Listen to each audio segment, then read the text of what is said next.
Broadcasting live from the basement to the Pentagon. This is WTF Nation Radio. Broadcasting live from the basement to the Pentagon. To Monday, everybody. I am your host for today's Liquid Lunch. I'm Pi, and I'm joined, as always, by Snuggy. Hello, everybody. How you doing, Snuggy? I'm good. How about yourself? Not too bad. How was your weekend? You know, it was really nice. My daughter's birthday was on Saturday, so... Oh, nice. How old is she? Had a little party, and she's 7. Nice. So, yeah, it was fun. She Time wanted flies, Star huh? Wars, so... Star We had a Wars? Star Wars party. Wow. I take it she enjoyed it, though. Oh, yeah, of course. She's the center of attention, so, you know, whatever. Yeah, I guess that's what's count. That's what counts, right? Yeah, of course. She had a good time, though. It was nice. That's good. Well, I was going to ask you, hey, did you watch Game of Thrones last night? But I already know the answer to that question. Yeah, I'm lame. I'm sorry. If you want to sponsor, you know, $100 a month for poor children to have cable, you know, I'm taking donations. Maybe we take it out of Hookers and Cocaine Fund. I don't know. There we go. But, It's for educational purposes. Sorry. Exactly. So it's show business. Right? For those of you that do watch it, well, for those of you that don't watch it, I'm not going to spoil it. Or do watch it but haven't watched it, I'm not going to spoil it. But I don't know, not much happened last night on Game of Thrones. It was kind of I guess more of a lead up. There was a bunch of stuff that happened, but nothing kind of too drastic until the end with Arya. Yeah, I'll leave it at that. But yeah, apart from the end part, well, no, there was the mountain. Is it no, not the mountain, the other one. So is it Gregor Clegane? The dog.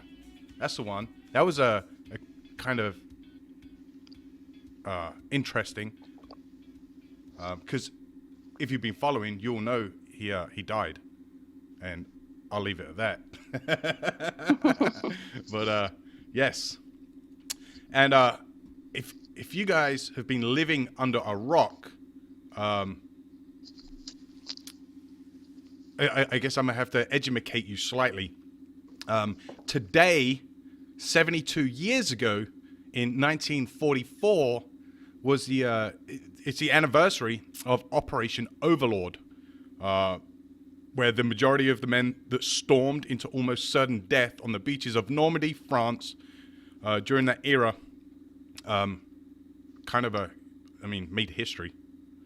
During that era, you didn't hear these exceptional young men whine and complain about not having a safe space. Almost 7,000 men lost their lives on June 6, 1944, taking on the German front. So from everybody here at WTF Nation Radio and US Army WTF Moments, thank you for what you've done, your sacrifices, and Hell yes. I mean, I'm not sure kind of what else to say about that. Although I do kind of want to play you guys the audio from General Dwight D. Eisenhower, the order of the day. So, oh shit, listen to this. Soldiers, sailors, and airmen of the Allied Expeditionary Force, you are about to embark upon the great crusade toward which we have striven these many months. The eyes of the world are upon you. The hopes and prayers of liberty-loving people everywhere march with you. In company with our brave allies and brothers in arms on other fronts, you will bring about the destruction of the German war machine, the elimination of Nazi tyranny over the oppressed peoples of Europe, and security for ourselves in a free world. Your task will not be an easy one. Your enemy is well-trained, well-equipped, and battle-hardened. He will fight savagely. But this is the year 1944. Much has happened since the Nazi triumphs of 1940-41. The United Nations have inflicted upon the Germans great defeats in open battle, man to man. Our air offensive has seriously reduced their strength in the air and their capacity to wage war on the ground. Our home fronts have given us an overwhelming superiority in weapons and munitions of war, and placed at our disposal great reserves of trained fighting men. The tide has turned. The free men of the world are marching together to victory. I have full confidence in your courage, devotion to duty, and skill in battle. We will accept nothing less than full victory. Good luck, and let us all beseech the blessing of Almighty God upon this great and noble undertaking. Wow. Oh, man. Chills, right? I know, right? That's giving me like goosey bumps just listening to that. I can only imagine, being on the ground. I'm ready to go. Let's go. I mean, them guys, in my opinion, them guys went through something that, to this day, like no one in the modern day era will ever understand. I mean, like he quite rightly said, they faced death. Well, they looked death in the face. I mean, can you imagine storming a beachfront, knowing that dudes are just waiting for you on the other side? No, I can't. But, I mean, what is it? Cojones of steel. Yeah. That's an understatement. Yeah. But, yeah, I'm kind of lost for words. Yeah. My mind's a little blown, too. I know, right? So moving on, and I kind of hate to do this, moving from the greatest generation to whatever kind of generation is going on right now. So everybody's obviously heard about this whole, you can identify as a woman if you want, you can identify as a man if you want, you essentially can identify with whatever you want, and it's, I guess, now politically acceptable. Like, schools are all for it, and it's getting out of control, in my opinion. Well, I say, in my opinion, it's getting out of control because this story kind of backs it up. High school girls in Alaska are crying foul after a male sprinter took home all state honors in the girls' track and field. According to local reports, it was the first time in Alaskan history that a male athlete competed in the girls' state championships. Haynes senior Natapol Wignot, who self-identifies as a girl, advanced to the state finals in the 100-meter and 200-meter events. He won 5th place in the 100-meter dash and 3rd place in the 200-meter. In both events, he competed against girls as young as 9th grade. I don't know what 9th grade is. Like freshman year. Okay, so what's that, like? Because it's freshman, 15? sophomore, junior, senior. 14, 15? Something? Yeah. Yeah. So, like, young-ass teenagers. One of the girls... Right, so this dude's last name is spelled Wangyot. Wangyot. There you go. So one of the girls Wangyot beat out for a slot at the state meet. Hutchinson runner Emma Daniels took issue with allowing a male athlete to compete in a girls' event. She said, "I'm glad that this person is comfortable with who they are and they're able to be happy in who they are, but I don't think it's competitively, completely 100% fair."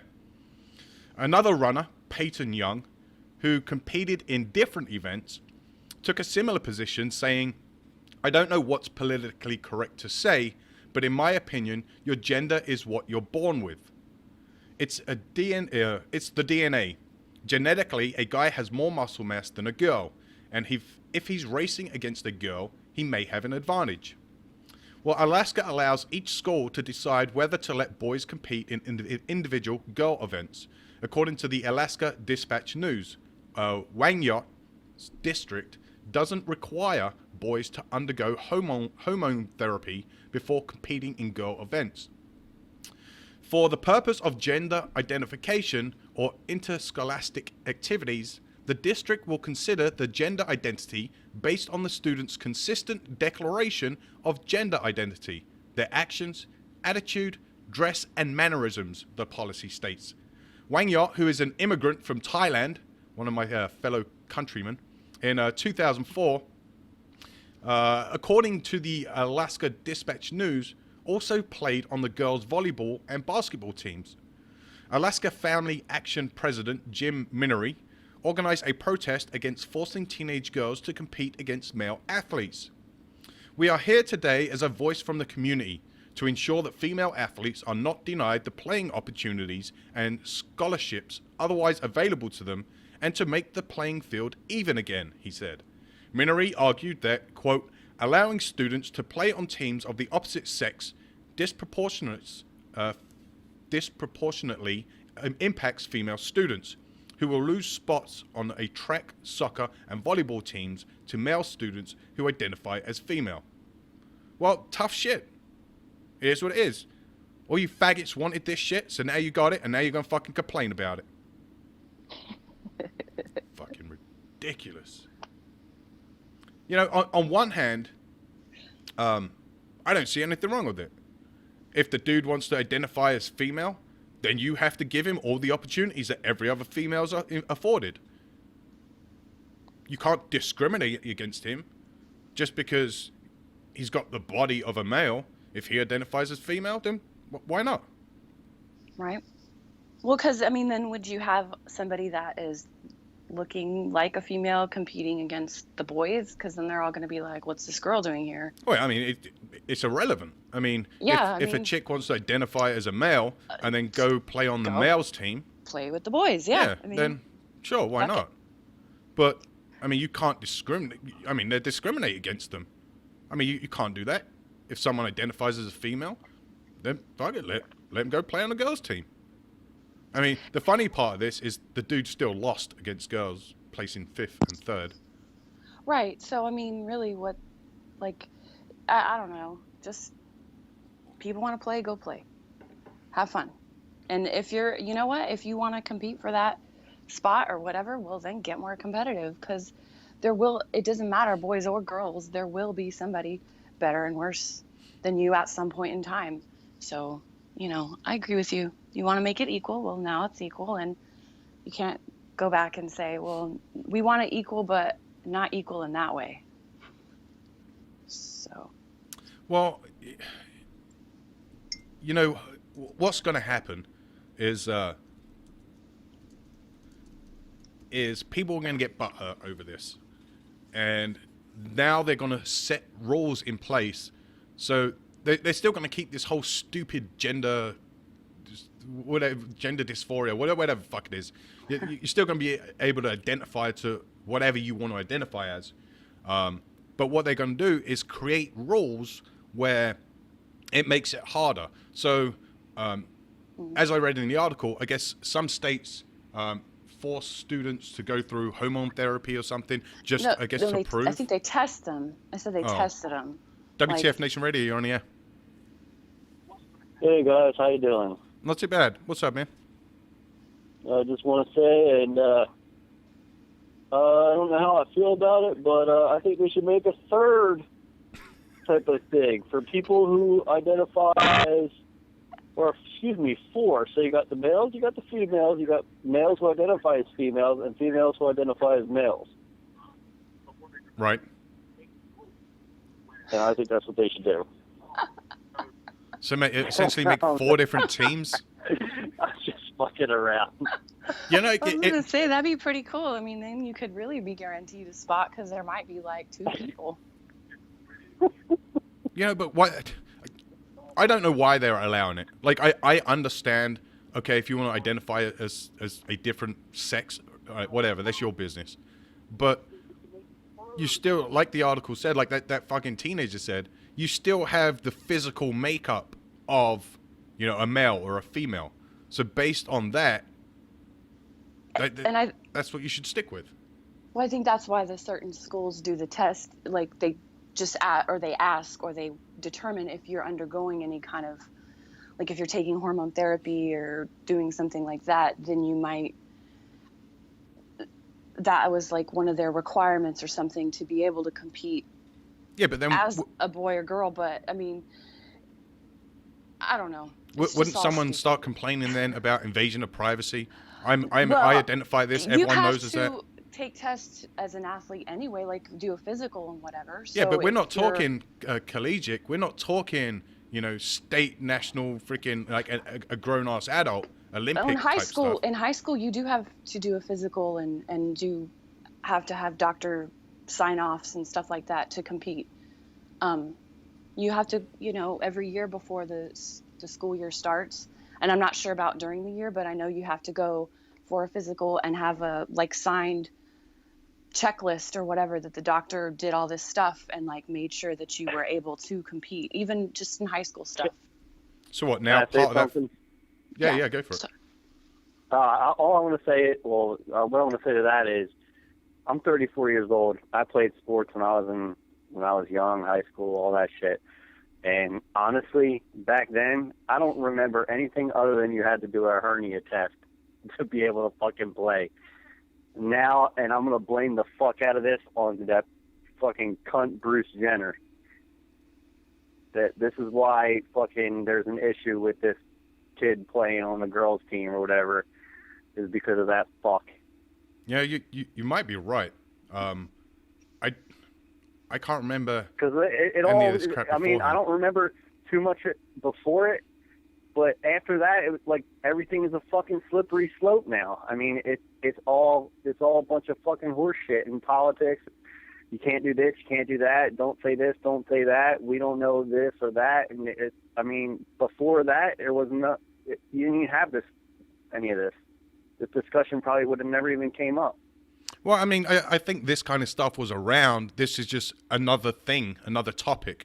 I mean, if you look at all the race stuff, all the nationality type stuff, the immigration shit, like all of that, and then I think this is just another subject where people kind of noticed that they could jump on the bandwagon, so to speak, and and this is kind of what it's turned out to be. But it'd be interesting to see how I guess the local and federal government, local, federal, state, whatever, start handling this as a legal precedence. Yeah, I mean, it'll, if there's one thing it'll definitely be interesting. And honestly, one way or the other, that's exactly what it will be. Yeah. Well, I appreciate the call, man. Thank you very much. Yeah, no problem, Pi. Hey, you guys, this is McNasty, by the way. You guys have a great day. Enjoy the rest of the show, and love you guys. Thanks, you too, brother. Oh, bye, McNasty. Bye, brother. Bye. So if you guys want to call in on this topic, any other topic that we're going to talk about, or you have a topic of your own, give us a call at 415-889-8367. I don't understand the way the country, the world is going. I mean,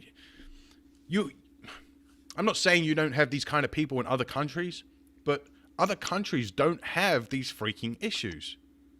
Well, I don't know. I don't think we really know that necessarily. Well, I mean, do you see like Thailand or any of these other fucking weird ass countries saying, "Hey, no, you lady boys, can compete on whatever side you want"? Fuck no.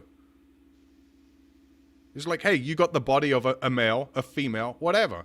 And if you want to go get hormone therapy at fucking 13, 14, 15, that's your fucking problem. Well, I don't know. I think it should be that way here too. You do what you want to do. Like, it's a free fucking country. You want to do whatever? Go. You find a way to do it. I mean, yeah, that's not to say we shouldn't like help in some cases. Like, if people are getting bad medicine and dying because of that, well, that's obviously probably a problem.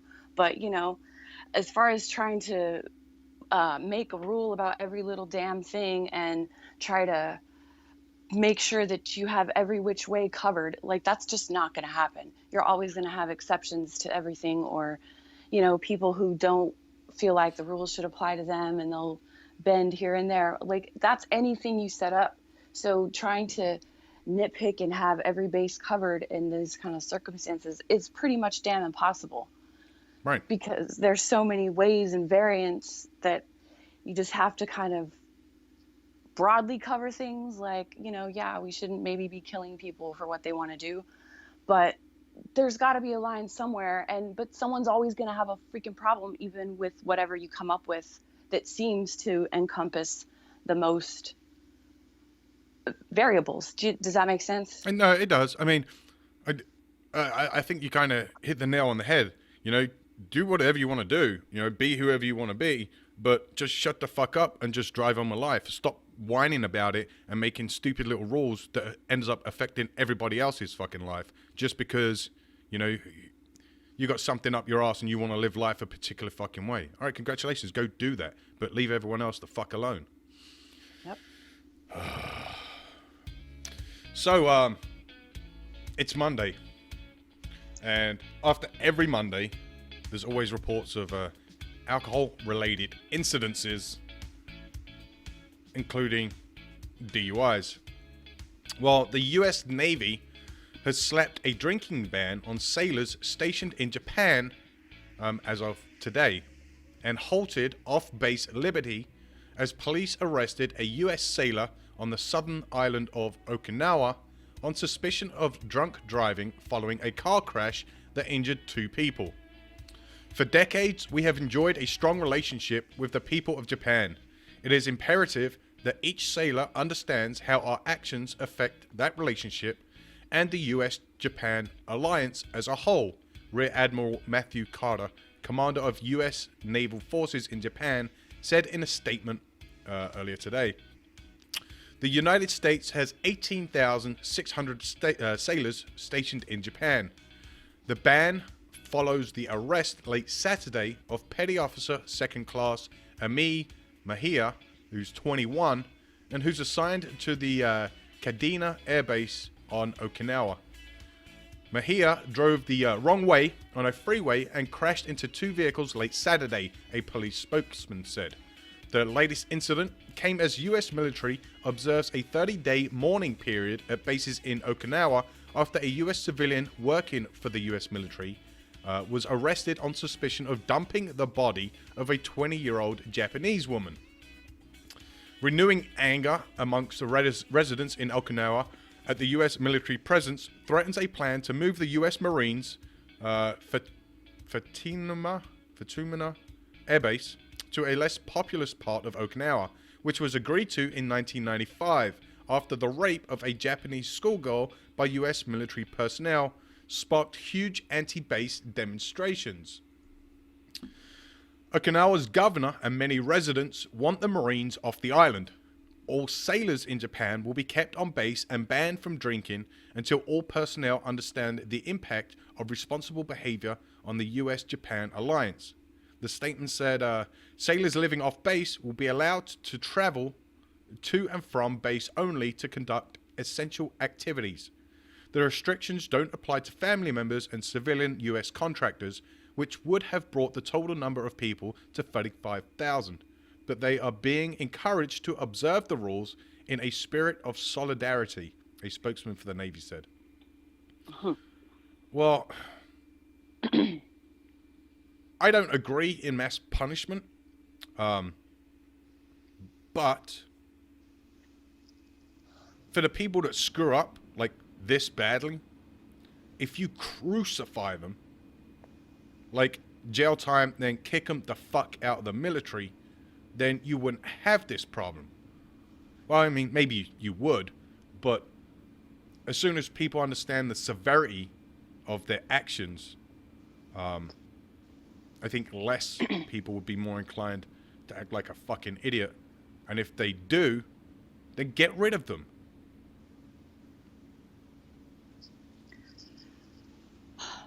I don't know. I think it maybe has to do with where they are, because that culture is kind of, you're more responsible. I mean, correct me if I'm wrong. Maybe I'm mistaken, but I think they're more, the way that they think of things might be different than the way we normally would do it. Who, the Japs?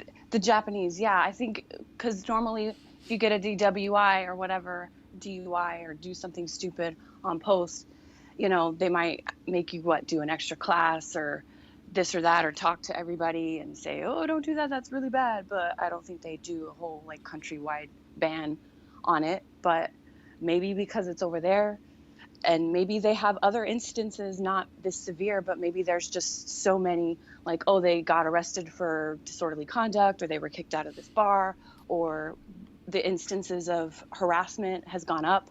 Maybe there's more to it than just this chick drove the wrong freaking way because she was too drunk to read a sign or whatever. Maybe there's been stuff that led up to this, that they're just like, okay, you know what? We're tired of getting called out of bed at 3 a.m. because we have to bail your ass out. I don't know. Like, I think there's more to it than just two things and one thing in 1995. Well, I mean, there has to be. I mean, this latest incident comes shortly after. It says the U.S. military was observing a 30-day mourning period at bases in Okinawa after a U.S. civilian worker for the U.S. military there was arrested on suspicion of dumping a body of a 20-year-old. Now, it doesn't go into details saying when this occurred or details of that particular incident.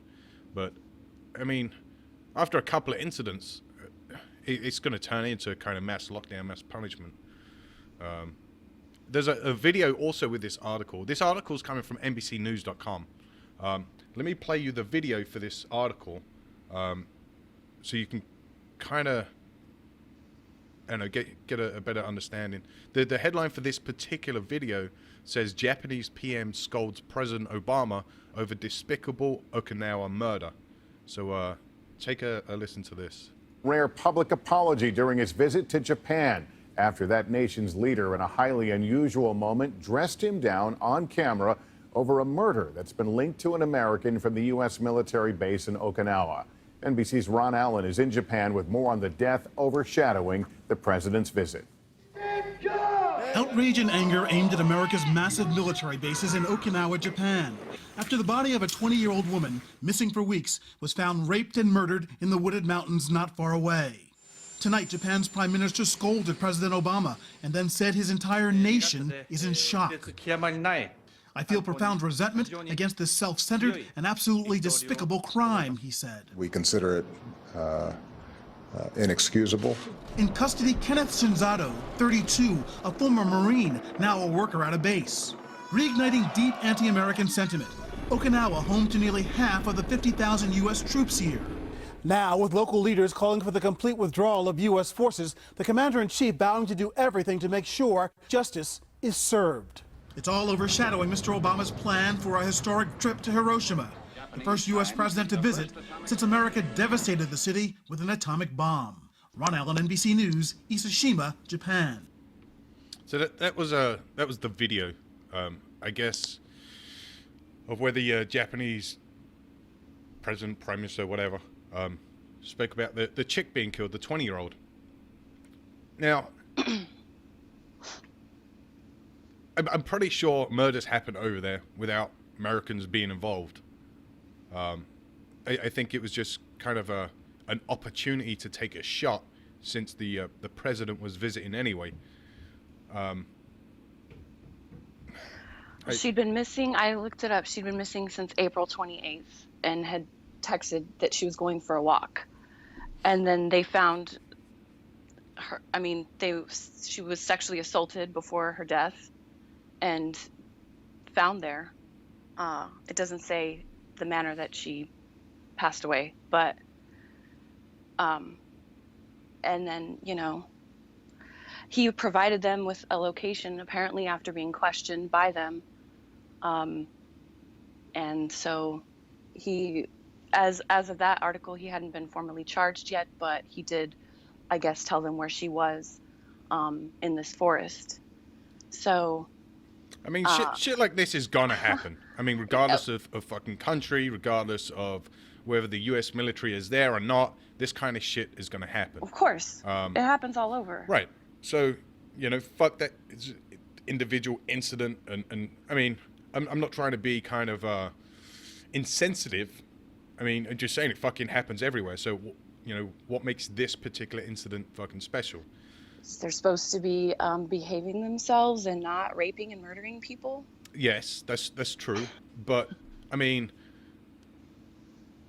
even with this latest fucking event, with this this sailor I guess, getting into a car crash and getting a DUI.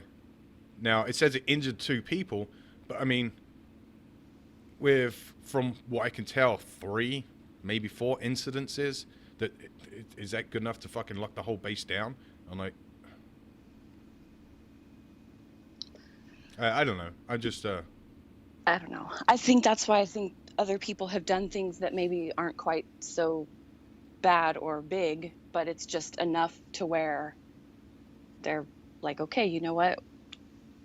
It has to be more than just these few people getting in trouble. I think there's more like misdemeanor stuff or scuffle crap. Well, I mean, so Redleg said, like it's our fucking fault that you have crime in your shit-ass country. And I mean, I agree. You're going to get this shit in any country, regardless of whether Americans are there or not. Any fucking country you go to, you're going to have crime, to include fucking rape, murder, pillaging, and all that kind of bullshit. I mean, my thing is, why is the Navy, I guess, putting a lockdown, for lack of better words, on the naval bases in Okinawa just because of these incidences? I mean, you have more than these go on in the U.S. With less repercussions, I guess is what I'm trying to say. So, I mean, I don't understand why the Navy's going to these extremes. I don't know. I mean, you're still going to get people that say, well, fuck the rules, fuck the no drinking. I mean, shit, you're under General Order Number 1 downrange, and motherfuckers still drink. You're in a war zone. So you think people are not going to drink in Japan? It seems to me more like it's a political thing. I don't know. I'm doing a little bit more research because I wanted to know, like, what are the numbers that's of essentially crimes, what I'm trying to get at. I mean, so it's everything. I guess everything America's doing nowadays, and I guess you can directly or indirectly relate it to Obama, but everything's for political appeasement instead of America doing what it should do, which is punish the motherfuckers that screw up, but still hold our head up high, saying we'll run our shit the way we want to run it, not how you want us to run it. I think that's the biggest problem nowadays. I mean, a lot of people are going to attribute it to Obama, but I don't like the fucking guy. I don't agree with anything he fucking does, but it's got more to do with the country as a whole, not just him. Like, he doesn't set the fucking trends. He doesn't decide one day, oh, you know what, fucking red baggy sweatpants are in fashion now, and everyone starts wearing that shit.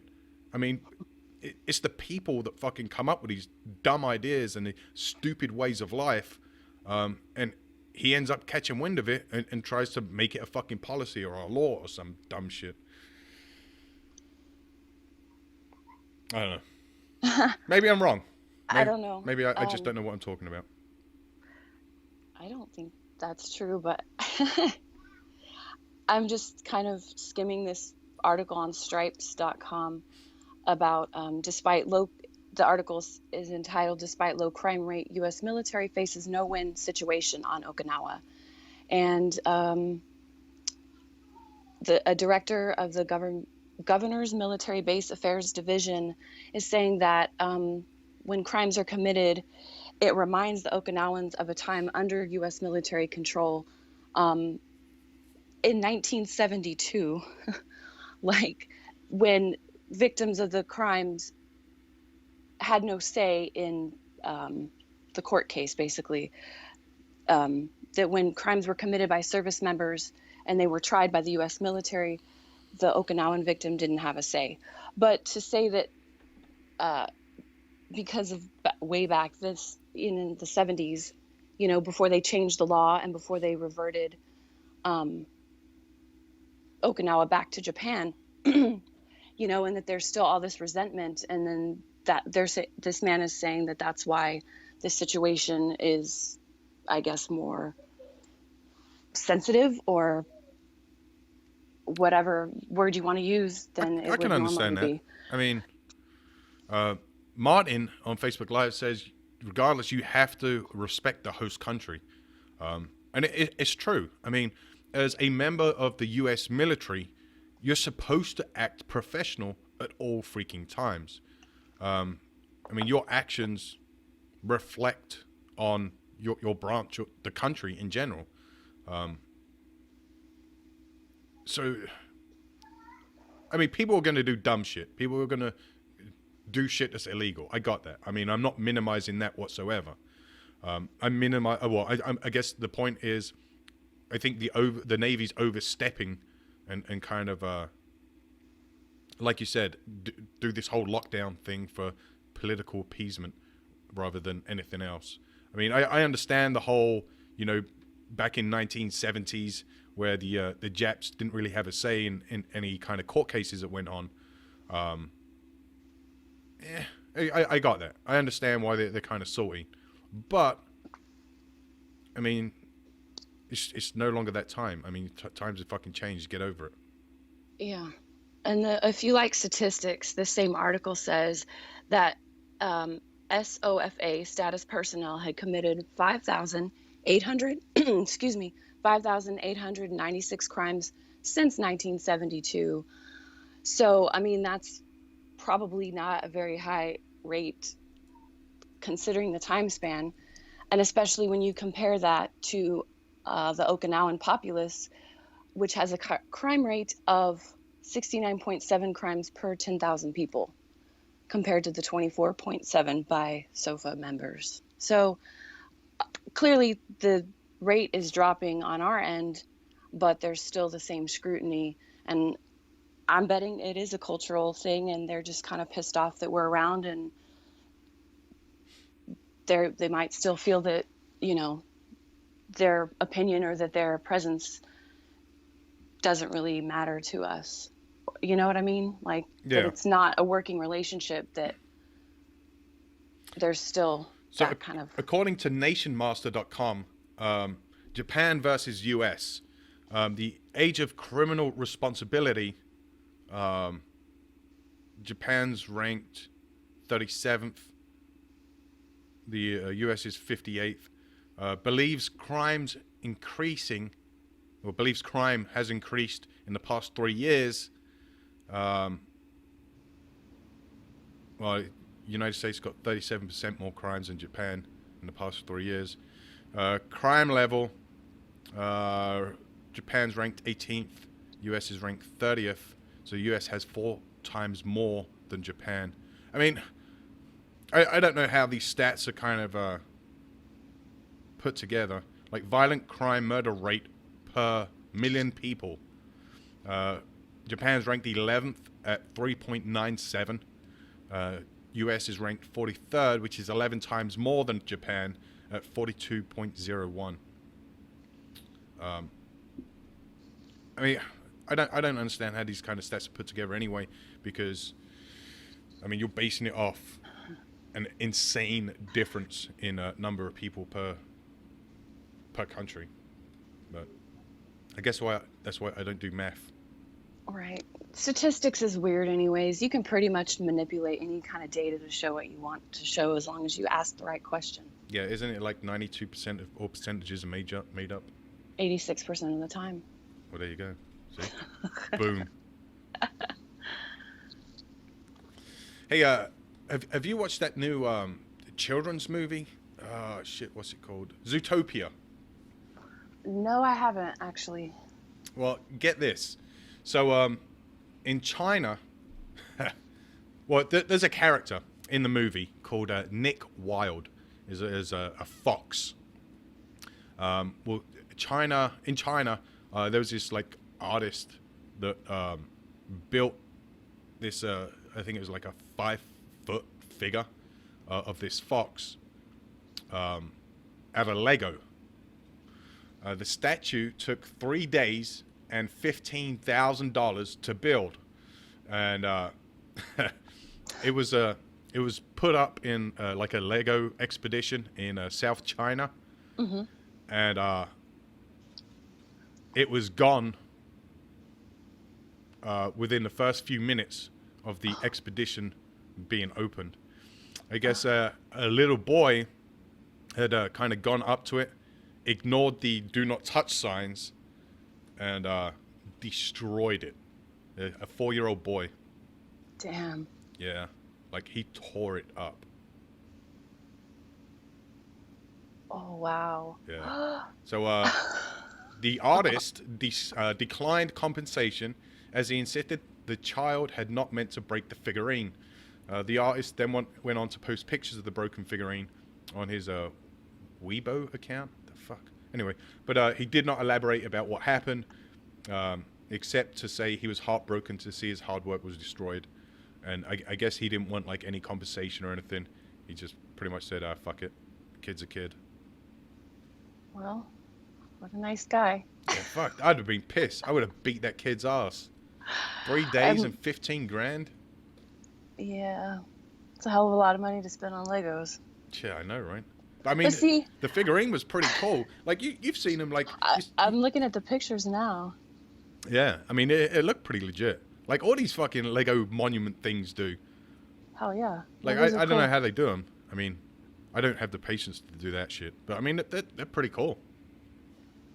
This little 4-year-old said, fuck your Lego monument. Yep. Well, I guess... Never mind. Yeah. Welcome back, guys. Call the show now. Hello, hello. So, how you doing? Good. How you doing? Well, I'm doing. Awesome. So, over Memorial Day, a former U.S. Marine was working for Time Warner Cable. Well, he was also fired from his contract job with Time Warner Cable in Charlotte, I believe Charlotte, North Carolina, after he lowered the American flag to half staff on Memorial Day.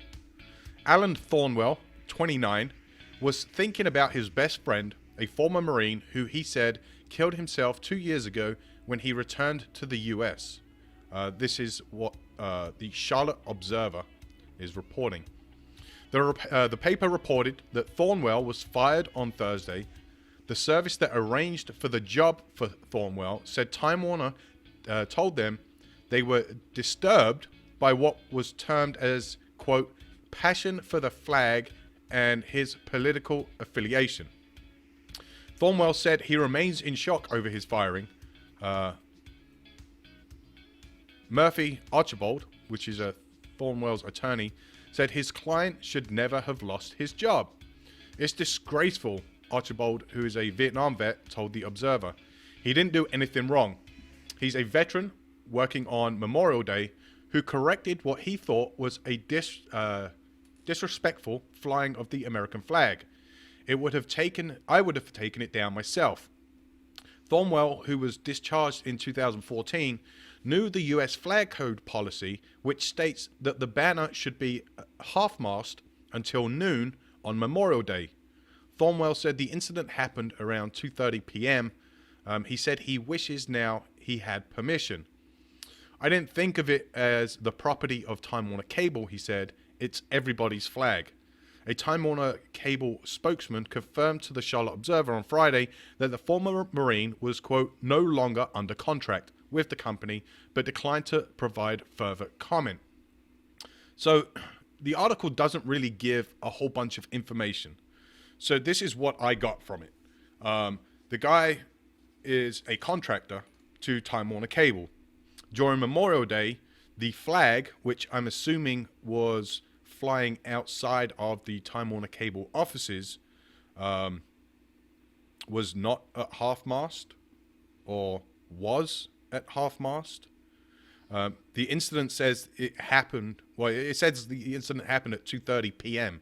So I'm assuming that maybe the flag was still at half-mast, and this former Marine went to raise it back up, according to flag code, where it should only be half-mast until noon on Memorial Day. So I guess he raised it back up, and Time Warner Cable got pissed and fired him.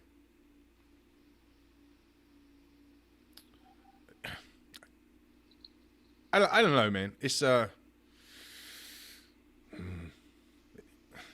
don't think he should have been fired over it. I understand what he was trying to do, kind of, go according to flag code and do it all properly and stuff. I mean, to me, it seems so petty to get fired over, like just because, you raised or lowered the flag. I mean, that's just dumb. I don't understand it. Yeah, I agree. But what the hell does they were disturbed by his passion for the flag and political affiliation? Yeah, I don't understand that at all. Maybe he, I don't know, maybe once he got pulled inside, he said something that kind of made him come to that conclusion. Yeah, maybe. I don't know. Yeah. But it's dumb. The other thing, when he said, quote, "I didn't think of it as the property of Time Warner Cable, it's everybody's flag." Yeah. Well, no, it's not everybody's flag. Yes, I guess, what's the word? Technically speaking, it's the flag of the United States of America, and therefore everybody's flag. But that particular flag, I mean, was the property of Time Warner Cable.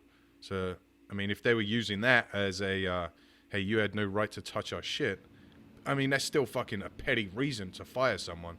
I mean, that's just dumb. Yeah. But, very dumb. yeah. I got nothing. Me neither. So, I don't know if you guys watch a show on HBO. It's on after Game of Thrones. I think it comes on at like 11 o'clock. So you have Game of Thrones, then you have a comedy called Silicon Valley, then you have another comedy called Veep, and then you have Last Week Tonight with John Oliver, and it's a show. Well, it's kind of like a somewhat of a serious show. It talks about serious topics, but with a kind of a comedy spin on it, and it's pretty good. Like since I've found this thing, I've watched it like continuously every week. Well, as I'm pretty sure everybody knows, well, everyone's heard of the whole Oprah thing, where it's like, you get a car, you get a car, you get a car, everyone gets a car. Fuck yeah, even you get a car. Everyone's heard of that shit, right? Well, that was the biggest giveaway in TV history.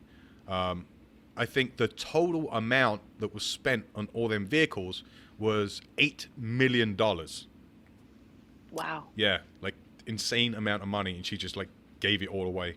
I don't know if they had to pay taxes on them vehicles or not, but yeah, so that was the biggest TV giveaway until last night.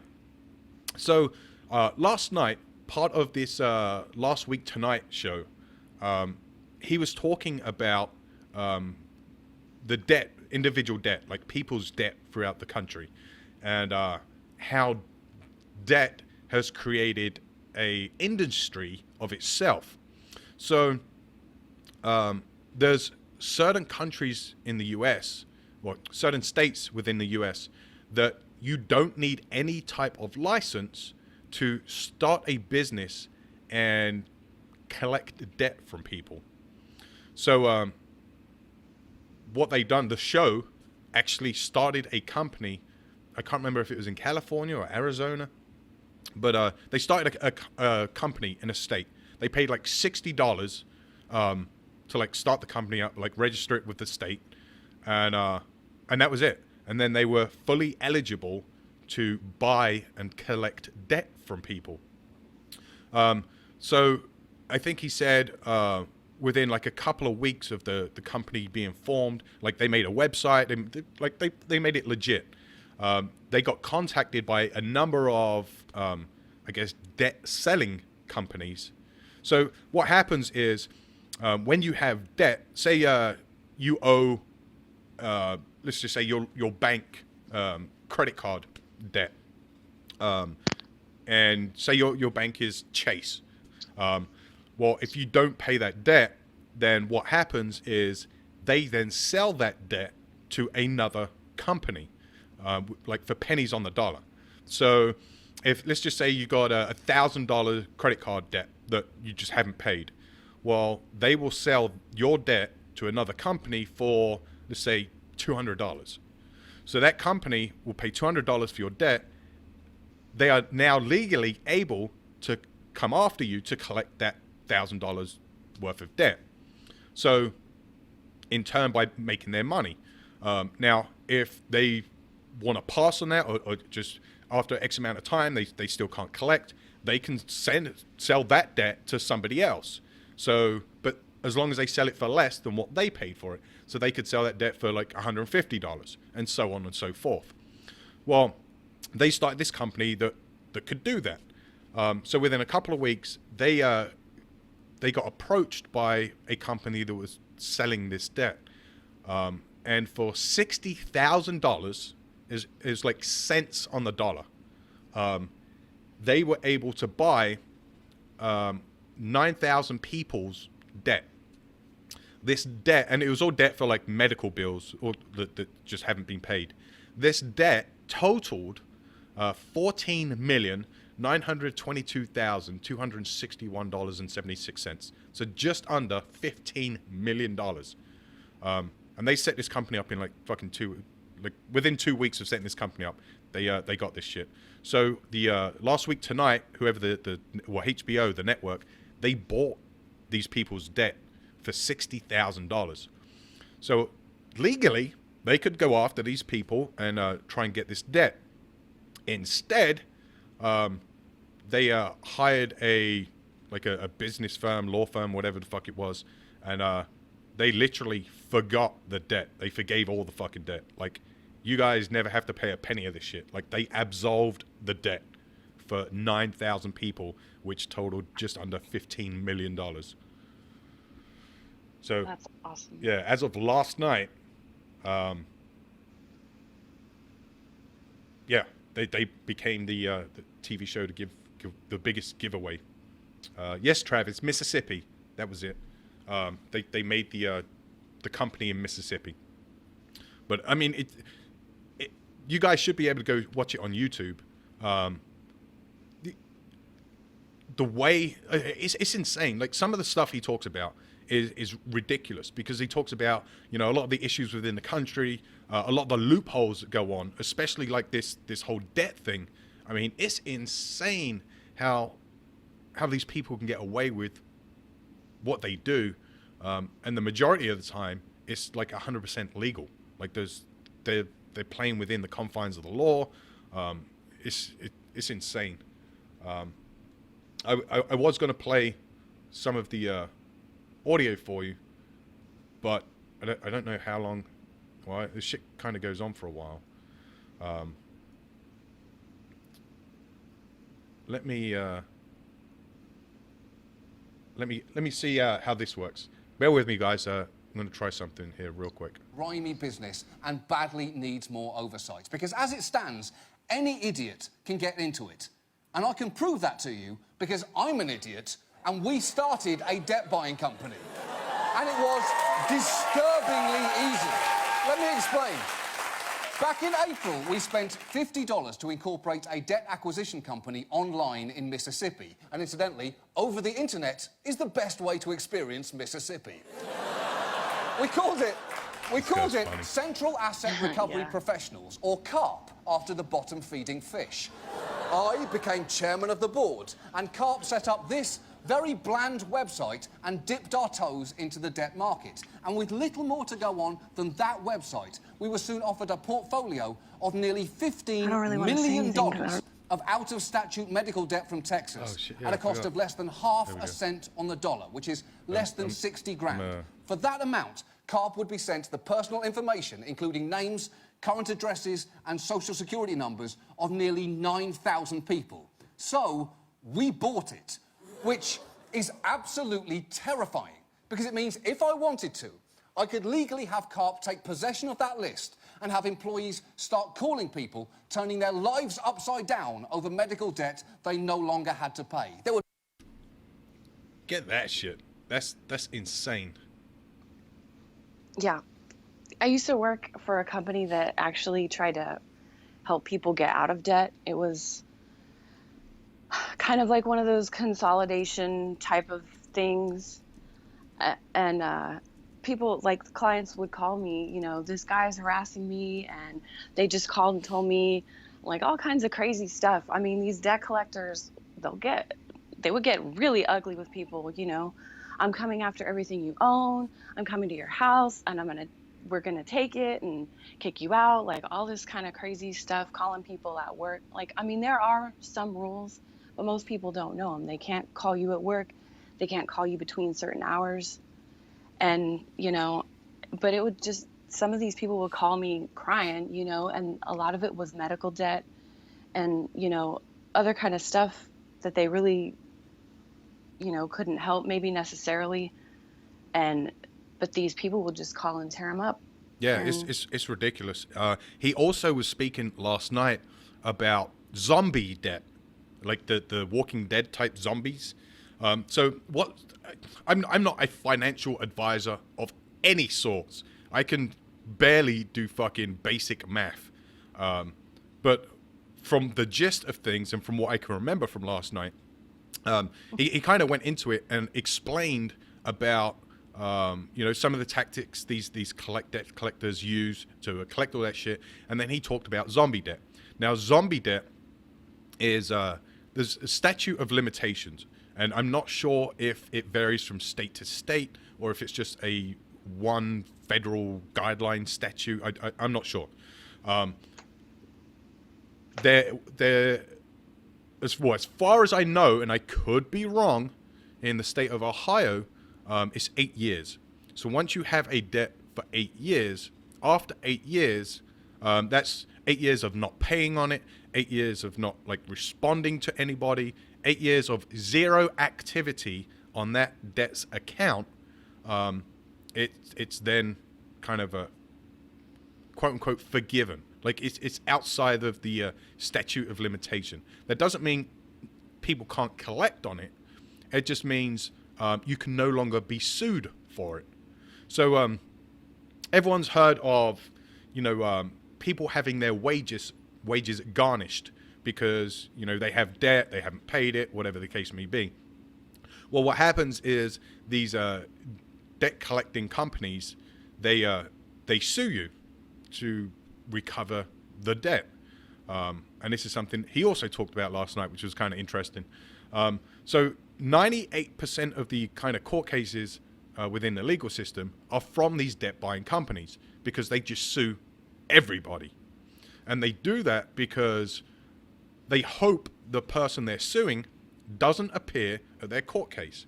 So generally speaking, if you show up at your court case, more often than not, it's going to be thrown out of court. But if you don't show up, then it defaults to the company. So you have to then pay the debt, and once there's a court order that you have to pay the debt, your wages and all that stuff starts to get garnished. So I guess the first takeaway is if you get a letter from a debt company or a court order to appear in court, go. Because if you don't, then you're going to get a court judgment against you to pay that debt, and then they can start garnishing all your shit. The second thing was I can't even remember now. I went off track. Well, if I could like add something, if you do have a debt and you are getting calls or letters, whatever, you have a right to make an offer. Like when they write to you and they say, oh, we'll settle your debt for this much money, you can counter offer that, and you can, you know, that's how I, you know, have got rid of mine in the past, is I said, okay, well then I'll pay you this much. And it was under what I actually owed, you know, because once you start accumulating fees and stuff, it snowballs. But I, you know. Yes. And from what I remember, you're not responsible for the fees. You're only responsible for the original amount. They put them fees on there, but you technically don't have to pay them. But like you said, Snuggy, you know, I've been in the same position. You know, I've had a number of debt, and I got rid of it by paying less than half of the original debt. Because, as I said before, these companies buy your debt. They don't pay for what you owe. They pay, whatever it is less than what they bought it for. So like I said earlier, if you have $1,000 credit card debt and, it's with your local bank, Chase, if they sell that off for $200, then as long as that company makes more than $200, they make profit. So you may be able to settle your debt, your $1,000 debt, for $500. So the company still makes $300 out of it. That's a win in their game. So yeah, if you guys have debt that you're trying to get rid of, yeah, try and fucking offer them shit. The other thing is if, let's say your monthly payments are, I don't know, say $100 a month, and you can't afford $100 a month, you can offer them a lower payment. You can say, hey, I can't afford $100 a month, but I can give you $25 a month. If they then refuse that, they are refusing payment. And now, don't quote me on this, it may vary from state to state, but I know in Ohio, if they refuse payment, then you're no longer obligated to pay that debt because the debt collecting company is refusing payment. So, yes. But before any of that kind of shit, you take our word for anything, go speak to like a lawyer or financial manager or some shit, or a tax dude, I don't know, someone that's got a few more brain cells than I do. Monday, Wednesdays, and Fridays, you can find me and Snuggy here doing the lunchtime show. That starts at noon until 1400 Eastern. So yeah. Yay. Yeah. Yeah. Hey, did you guys hear of the new Miss USA? Like, I think I remember watching that pageant thing once as a kid, and that's it. But an Army Reserve officer from Washington, D.C. has now been crowned Miss USA. The newly crowned Miss USA is a 26-year-old Army officer from the District of Columbia, who gave perhaps the strongest answer of the night when asked about women in combat. As a woman in the United States Army, I think we are just as tough as men. As a commander of my unit, I am powerful, I am dedicated, Deshana Barbara said. Gender does not limit us in the United States. The winner of Sunday's 2016 Miss USA competition held the T-Mobile Arena off the Las Vegas Strip will go on to compete in the Miss Universe contest. Barbara is the first ever military member to win Miss USA. In a press conference following the event, the 26-year-old lieutenant from Northeast DC said she has plans to take a break from the Army Reserve and had already discussed with superiors the possibility of going inactive for a couple of years should she win the title. She said she currently serves 2 days per month. My commander should be watching right now, Barbara said. 2 days a month is definitely not active duty. It is an obligation that I signed up for, but they are very flexible in the United States Army Reserve. Barbara said she plans to use the pageant spotlight and her title to support veterans' causes and tackle the issues of suicide and post-traumatic stress disorder among military members. When asked what message she had for the presidential candidates, including former pageant owner and presumptive Republican nominee Donald Trump, Barbara said they should focus more on veterans issues, including the backlog at veterans hospitals. I think that a lot of the topics they discussed isn't as important, she said in a glittering gold gown. I also got like a video/audio clip for you guys to hear. So let's see how this turns out. Making history as the first ever active military member to be crowned Miss USA. And her stance on women in combat, that is getting all the buzz this morning. I think it was an amazing job by our government to allow women to integrate into every branch of the military. We are just as tough as men. As a commander of my unit, I'm powerful. I am dedicated, And it is important that we recognize that gender does not limit us in the United States Army. The 26-year-old is an Army logistics commander and an IT analyst for the U.S. Department of Commerce. Her mother, father, brother, and sister have also served in the Army, and she will now go on to compete in the Miss Universe contest. That's pretty cool. Yeah. I mean, especially the fact that she's now using this position to do great things, like as a leader should. You know, she, as I read in the article, she's using this position to bring a spotlight upon veterans, suicide, and PTSD, among other things, like the VA. So I think that's great. It's obviously a good thing for the Army, since she's the first military representative to win Miss USA. And, I mean, like I said, on top of that, using that position to do great things for the community. Yes, I agree. I think that's awesome. So, I mean, I don't know if she'll get Miss Universe, but hey, whatever. Yeah, that's fucking cool. Yeah, it is. I mean, as you know, and I wonder if she's going to continue.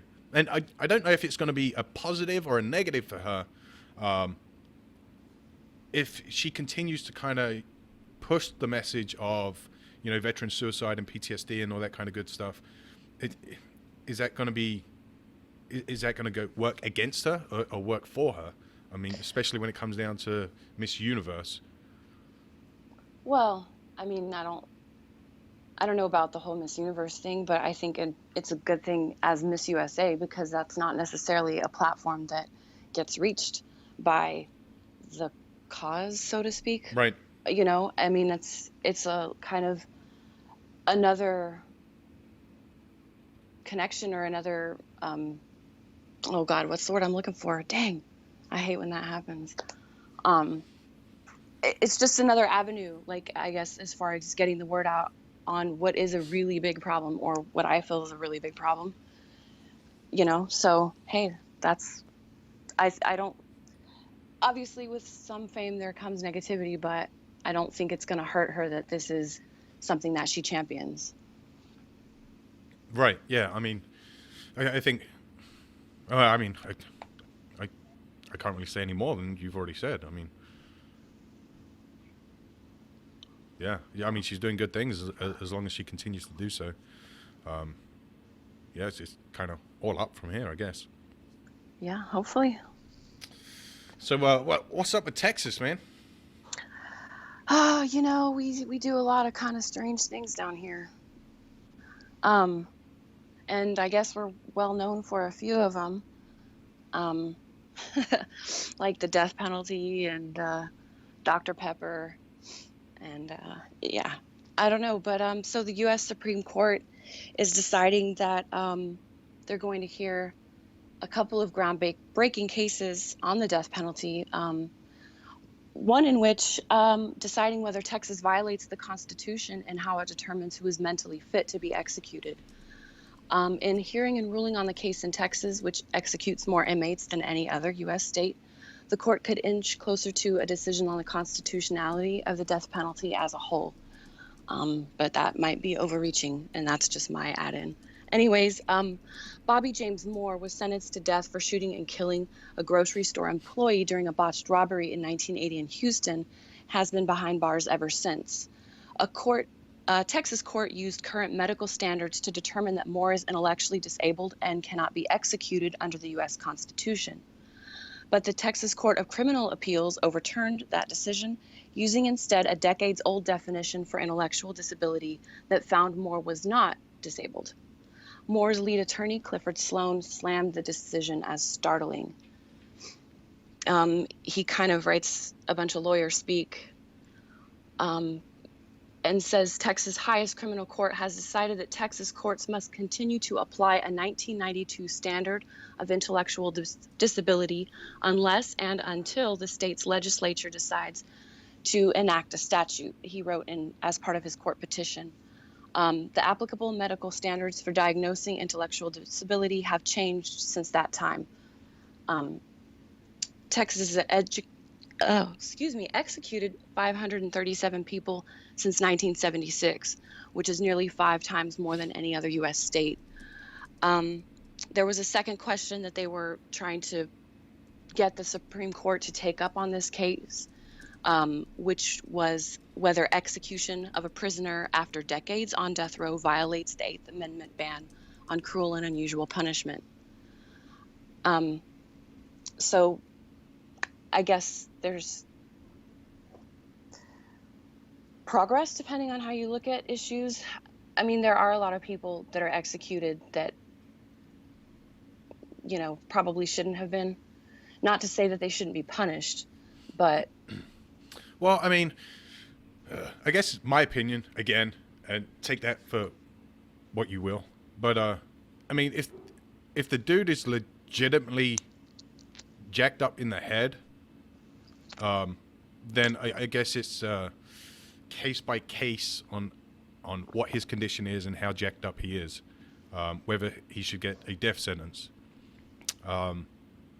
If a guy's just disabled, as in like maybe missing an arm or a leg or some bullshit, not my problem. I mean, he's obviously physically capable enough to do something that warrants the death sentence.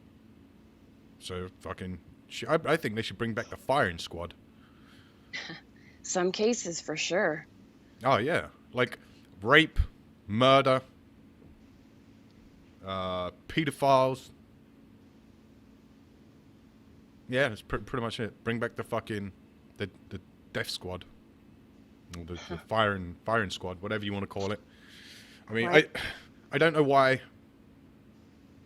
That way, so I get the whole death sentence argument, saying, hey, not everybody is guilty. You know, sometimes, you know, they're framed. It's been proven. You know, guys have been in jail for 30 years. And then because of new technology, you know, it's proven that they're completely innocent. They were set up. I got all that. I understand that. Right. So then the case is, like, do you use new, if you want to call them medical advancements or medical definitions, to say, well, look, back then we didn't know that X, Y, or Z, or back then we didn't consider this to be debilitating or whatever, but now, you know, I don't know, because they said that they used a new definitions of intellectual disability to say that he shouldn't be on the death penalty, and then the higher court went back to the 1992 definition. Like, what was this guy's like disability? It doesn't say, of course, because, you know, we have extreme amounts of shitty reporting in this country, but yeah, it just says it was a botched robbery, and, you know, that resulted in him killing somebody, and, you know, because in Texas that could put you eligible for the death penalty, right, is whatever. So it just says that in 1980. So in 1980, obviously, when he was convicted and whatever, and they gave him his sentencing, he fit the rules. Okay, but now that they have, I mean, I guess he's been waiting for this long. I don't know when he was actually sentenced, but 2016, and you're still on death row, which I guess that's why their second petition came, that it was cruel and unusual punishment to keep someone on death row for decades. Yeah, don't they normally spend like 10, 15 years on death row or some shit? Either way, it's like that. I don't know. To me, that's insane. But I guess it's because you do have so many options for appeal, and you just wait there until you've exhausted all those appeal options, and then now they can say, well, you worked your way through the legal system. So in 2010, a death row inmate waited an average of 178 months, roughly 15 years between sentencing and execution. Nearly a quarter of the deaths on death row in the U.S. are due to natural causes. Yeah, because they wait so fucking long. Like, I understand. So the time period you wait in death row is, I guess, to give you or your legal team or whatever the enough time and opportunity to fight your case. If you are in fact innocent, within that 10-15 years, some shit should come up to prove that. I think that's with why it is so long. Now, if you're caught red-handed, fucking straight up murdering someone, like death instantly, like why waste all this fucking taxpayer money? Like, just put them up against a wall and fucking shoot them. The same with any kind of major fucking horrific violent crime. Just if you're caught red-handed, you can't fucking use no stupid legal system loophole bullshit. I mean, you were fucking caught, so you just get fucking punished. That's one thing I love about the Middle East. Like, I fucking despise the Middle East, but that's one thing I do love about them. If you're caught fucking stealing, you get your hand cut off. If you're caught fucking, raping, murdering, all that bullshit, you fucking die. That's the way it should be. Simple. Yep. Like, why waste taxpayers' fucking money? Why prolong shit and give you the opportunity to get back out on the street and carry on doing your fucking dumb stuff? Like, just fucking get rid of them. They're obviously pieces of shit that don't deserve to be around other quote-unquote normal people. So fucking shoot them. Get rid of them. They're making new ones every day, so. Exactly. And, you get these groups that bitch and complain, well, that's not humane. Well, was their crime fucking humane? No. So why would you treat them with dignity, respect, and all that other stuff when they have a complete disregard for anything and everyone around them? Can't save everyone. I don't know. Some people want to try, I guess. Yeah, I say put them up in front of a firing squad. Save money. It would. Hell yeah. And then just, like those people that they're in for something and then they get out and because of good behavior or whatever, or overcrowding, and then they just go do it again and go right back in. Yeah. Like some of these dudes, like specifically go to prison to, like for specific fucking reasons. Like everyone knows, like drunks and homeless people, generally speaking, go to the local police jail, because they want a bed or they want something to fucking eat or some shit. But you get like no shit fucking criminals that come outside, do whatever they got to do, and then go back inside because they have to, help run the gang inside or fucking do some other shit. But I mean, a lot of it is all fucking organized. Like they don't just fucking. I don't know. I think that's a topic for another day. Like the whole show will fucking revolve around the death sentence and fucking douchebags coming in and out of prison. Cool. Oh my god. But it's about that time. Believe it or not. Indeed it is. I know. Time flies when you're having fun, right? I guess so. So we got a guest on the show tonight. If you didn't know, we got a show tonight. Starts at 8 p.m. Eastern.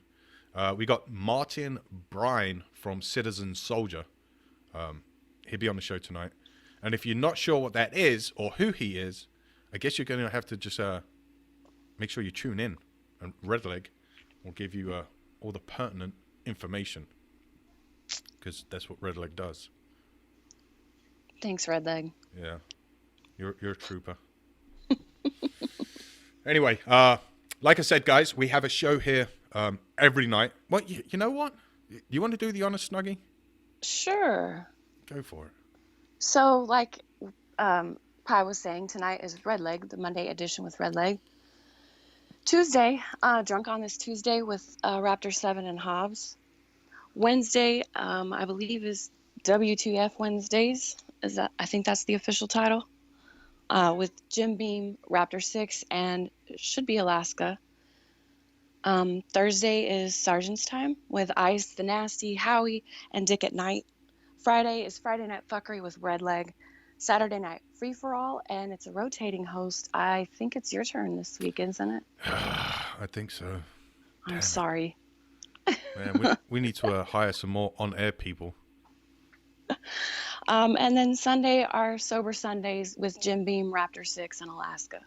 So those are all at 8 p.m. And then Monday, Wednesday, Friday, of course, during the lunch, 12 to 1400 is Pi and myself, Snuggy. So Yes. join us. Yeah. And Chat rooms and Facebook Live. if we're not on Facebook Live, it doesn't mean we're not on the air. We're on the air every night, as Snuggy said. Head on over to WTFNationRadio.com, where we have a live chat room as well, which is slightly better than Facebook Live because we have cameras over there, and generally the room is full of people. So it's a bit more down to earth and personal level in the chat room itself. So make sure you head over there. We also, in case you guys don't know, have a YouTube channel that we've been neglecting for a while, but I think we're going to start trying to get back on top of that thing.